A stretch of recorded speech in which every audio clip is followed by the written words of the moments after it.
Ako po si Bingbong Mejaldea, dating Executive Secretary ni Pangulong Rodrigo Roa Duterte. Alam po ninyo, hindi ko talaga kayang pumunta ngayon dito dahil sa aking kalagayan. Pero meron lang ako isang bagay na gustong i-share sa inyong lahat. Tinatawag nila ako na best friend ni Duterte. Hindi. Ang tunay na best friend ni Duterte, ikaw,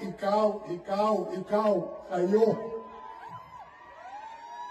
Alam ko po yun dahil sa 6 na taon na pagsilbi niya bilang Pangulo ng ating bayan, iisa lang ang kanyang kaibigan.